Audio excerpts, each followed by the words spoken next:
Welcome back to the channel, everybody. This is my flooded 2006 M3 convertible that I picked up a couple weeks ago from Copart. Thank you all for all the love on the first video. It's done amazing, tons of new subscribers, much appreciated. As you see, we've got her cleaned up a little bit, just did a quick bucket wash. I mean, it needs, you know, a lot finer details. The grills are still gross, there's still stuff stuck to the paint, all the stickers and all that stuff. But she still shined up pretty good. The top still's got a little bit of mold on it. I think that'll all come out at some point. Interior, well, she still does have a bit of a smell, but I've actually gotten both seats out now, the carpet out, so that's out drying.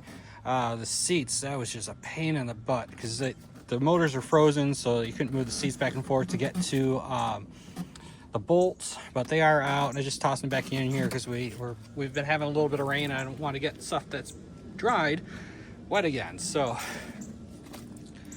once we get everything dry, I'm going to get in here, wipe everything down, see what connectors there are, make sure they're nice and clean, and start reassembling the interior again.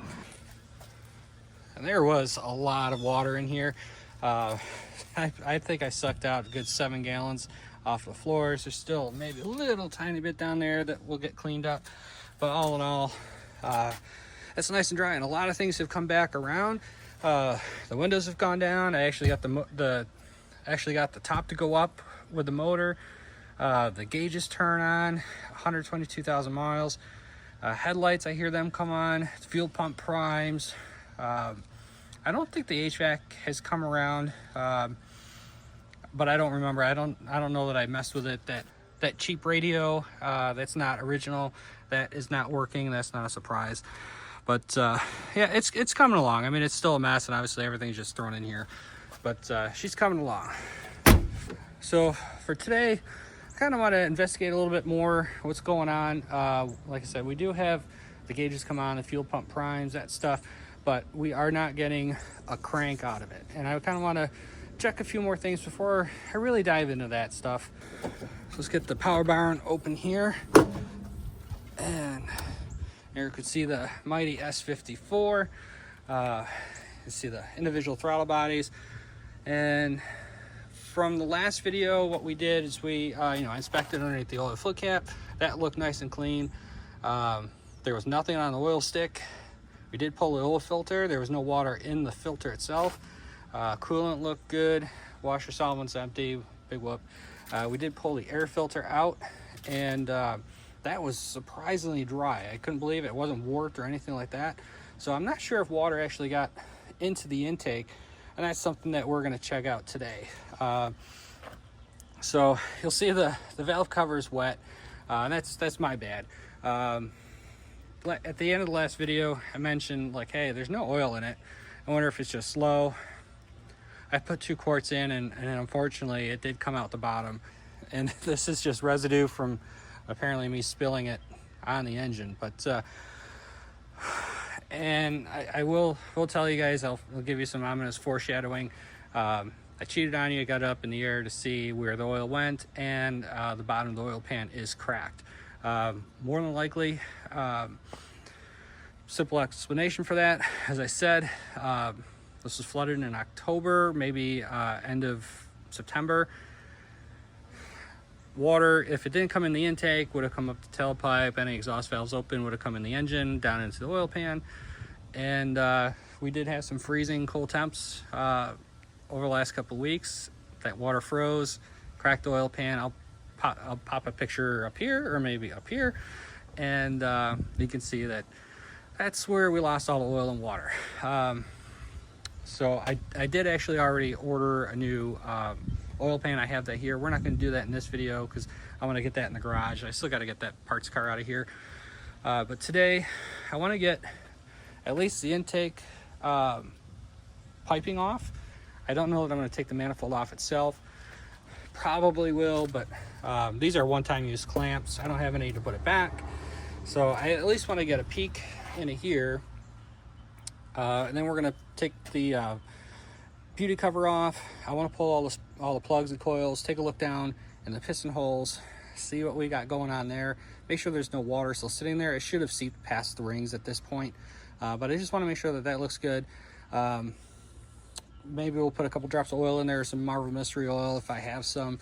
So we'll get a look at that as well. And I want to test the no cranking issue. So one of the things that we can do is, this might be an EWS issue. I'm not sure, because the fuel pump is priming when you key on, and usually EWS will kill the pump and the ignition. But we'll check it, and what we can do, we can put a jumper in the EWS itself, see if this thing cranks. Obviously, we're not going to crank it long. There's no oil in it. I just want to bump it, see if it works. If not, that probably means our starter itself is froze, and we'll tackle that once we're inside the shop. We would need the air box out of the way, 2 bolts on the bottom, and it's pretty easy to get out.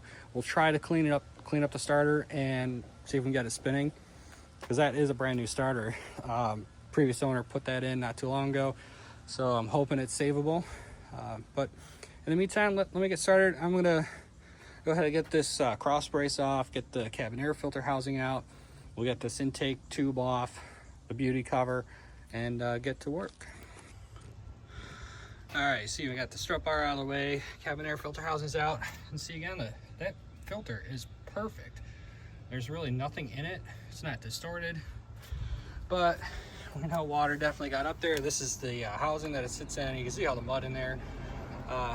So I don't know why no mud was really in that filter at all, but we definitely have water way above the motor. So I've got the air box undone, the MAF disconnected, our hose clamp loose, so let's get this thing off. Yo, no way. Let's see if I can get you guys in there.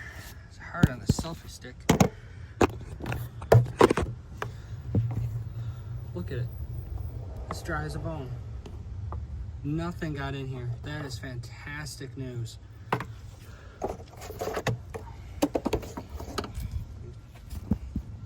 You see the intake air box is good too. Let's check up in this tube.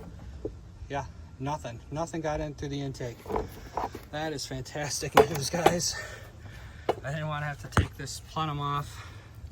I mean, I might have to get at that starter anyway, but it's great news. But you can see definitely, I mean, there was sediment all through this. This definitely was fully submerged, but that's fantastic that nothing got inside. Let's get this beauty cover off, and we'll pull the coils and the plugs. All right, let's get these coils unplugged.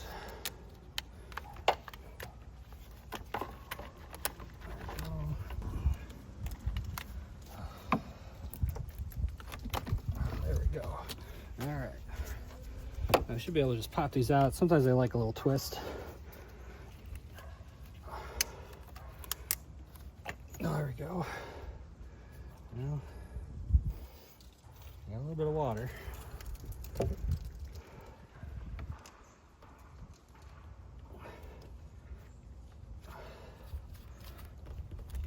No more water.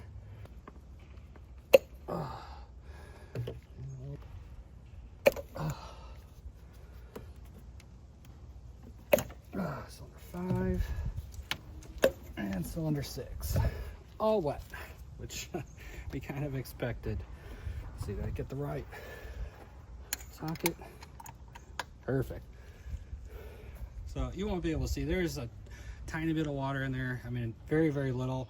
We're just gonna let that drain in. I know that's not the best thing to do, sucking it out, blowing it out, probably better, but there's already been a ton of water in this motor. You know, a couple extra drops is not gonna be a big deal.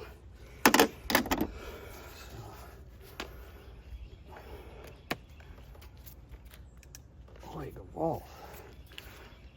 There you go.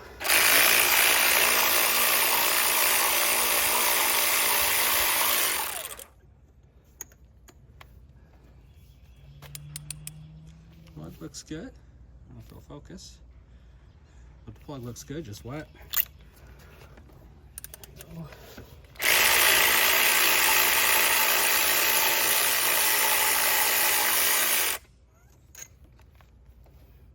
And it looks fine. Again, just a little wet.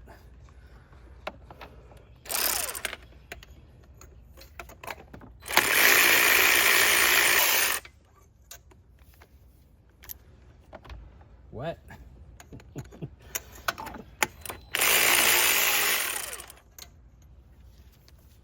Wet.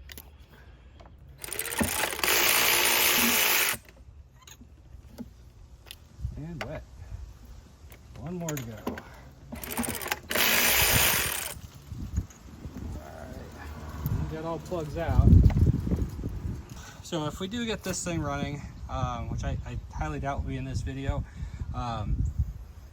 we'll treat it to, you know, obviously fresh plugs. We'll clean up the coils. I'm sure the coils are fine. If not, we can get a set. It's not a big deal. But now I'm gonna go grab our scope. We can look down into the cylinders and see what lies beneath. All right, so this is just a little camera endoscope here.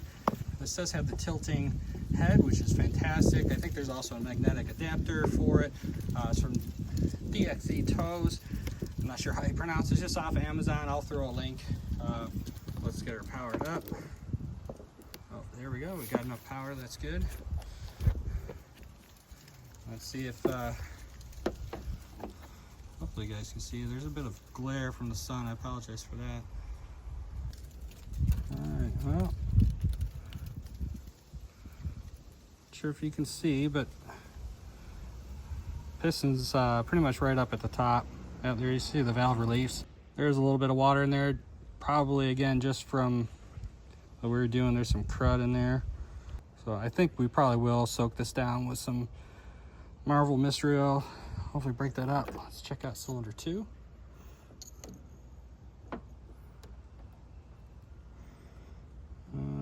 Again, just a little wet from me dropping what was in the spark plug hole, so that's good. Cylinder 3. Again, looks good. There's a little bit of water on there. Same, we got a little bit of water. You can see it, the piston's down a little further in the cylinder. We got a little bit of rust. That's not good.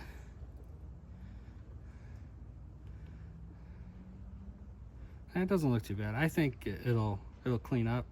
Can't really get any anglage. The piston's pretty high up. This one's got a bit more water in it. You can see the valves are open. I don't know, guys. It's certainly the source where the water came in the engine was cylinder 6. Not great news, but all in all, it doesn't look terrible. I think our next step, maybe I'll put a couple drops of oil in each cylinder, because I don't have any mystery oil here. I did just look.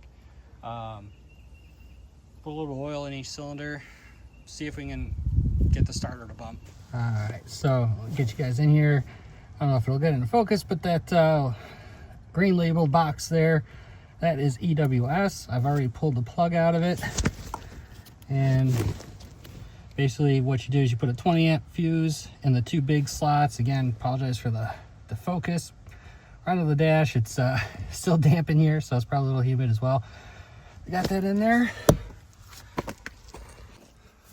So we got some juice on. You see we light up just fine. There we go, 122, 138 looks like the mileage is, and I'll try to crank it, but without the clutch in, it's not gonna go anywhere. Nothing. All right, I'll get you set up on tripod here. Power on again. Neutral, parking brakes on. Clutch to the floor. And nothing. So, doesn't look like this is an EWS issue. Looks like our starter's probably froze. So, we'll have to investigate that once we get this in the shop. I'm not going to do it out here in the driveway. Got to take that intake off, get underneath it, and let's see what we can do once we get that all apart. You can try applying voltage right to the starter, see if it spins, but my guess is no. So we'll have to dig into that a little further. So I think the last thing I'm going to do for today, I did pick up some mystery oil, Marble mystery oil, and I'm going to add some to each cylinder, let that marinate. I'm going out of town for the week for work, so we'll come back, we'll get this thing in the garage, and we can dig in a little further.